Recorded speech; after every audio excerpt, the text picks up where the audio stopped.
Hello and welcome to part 3 of the Macromedia Flash tutorial. What we're going to be doing today is showing you how to do a shape tweening, which is like morphing one thing into another thing. And the way we're going to do this is we're going to have to break a couple rules. I'll explain. Right now, we've done a basic animation. We covered this in part 1 of the series. We're going to take this ball and later we've got a ball that animates from this because we have created a couple of keyframes here, and we have a ball which has been created as a symbol in the library named ball. Alright, now in order to do shape tweening, we pretty much have to break these rules that I've just showed you already, but it only happens in this particular case. Let me explain. We're going to start something new here. Yes, we're going to get rid of that, and we're going to go new. Okay, so first what I'm going to do is I just need to draw something here. So I'm going to click on the oval tool here, and I'm just going to draw like a face here. He's going to have white, and I'm going to use the paintbrush tool.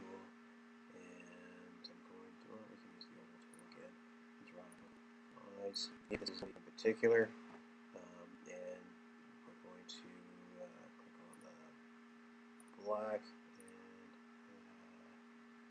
and we're going to change the size of the brush, and we're just going to click on. There we go. Now this is the pencil tool. What we can do is you can just draw. So this, see how Flash kind of simplifies these lines. It does that because if you see how when you click on some of these tools, down at the bottom here, your options change for every tool. And when I had the pencil tool clicked on, it's creating these straight lines because that's what it's doing here. If I wanted to go smooth enough, Flash kind of smooths it out. Or if I wanted to go ink, what Flash will do is keep it pretty much the way that you've drawn it. But let's get rid of this right now. We're getting sidetracked. I'm going to hit delete. We're going to get rid of that. So I just wanted to draw the way I want it, so we're just going to, we'll call that a nose for now. We've got mouth. Yeah, we're going to use that. Pardon that noise. Don't worry about that. Okay. So this is our person. We can add a lot more detail. We can use things like the pencil tool, the oval tool, the rectangular tool even. There's his body, but no, it looks so bad. We're not going to do that. And what we're going to do is I'm going to morph this into something else. I've got my keyframe here. Now I got to ask you a question. Can we animate this as it stands right now? And the answer is no, of course we can't, because we did not create this as a symbol in the library. Our library is empty. But because of what we're doing right now, that's okay. I'm going to close the library. So this is completely editable, this graphic. I can distort it. I'm going to go and do that. Again, there we go. But what I want to do is we're going to morph this into something else. So, like we did before, we've got our keyframe up here, and we've got 1 second later in our timeline because Flash operates at 12 frames per second. I'm going to click on here, and I'm going to go right-click, and yes, I'm going to create another keyframe. I could to make things simpler, I could insert blank keyframe, but I'm going to do this for right now, just for the purpose of this tutorial. I'm going to click on keyframe, and what I'm going to do, you see how I've created this keyframe. I know that there's something there inside here because the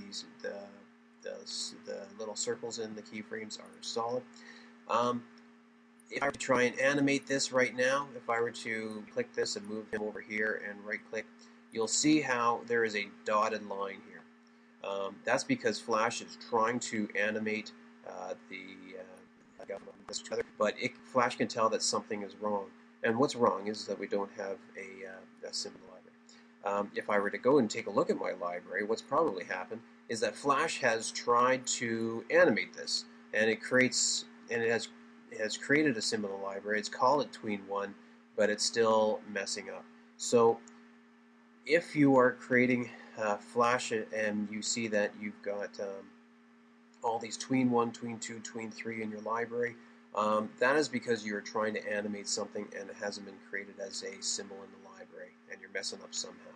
Okay, so try to avoid that. Let's get rid of this, and we're going to get rid of this, and I'm going to undo a bunch of steps. Going to go Control Z, Control Z, Control Z, Control Z. There we go. Yeah. Now, what I'm going to do here is I'm actually going to I'm going to delete him. All right. I've deleted him. You can see how what happened up here is that this went from being a gray keyframe with a solid circle to a white keyframe with a hollow circle. That's because that is a keyframe that is empty. It's a blank keyframe. If I were to draw something now, or in this case, I'm going to just write something. I'm going to say, pardon me. Now that looks odd.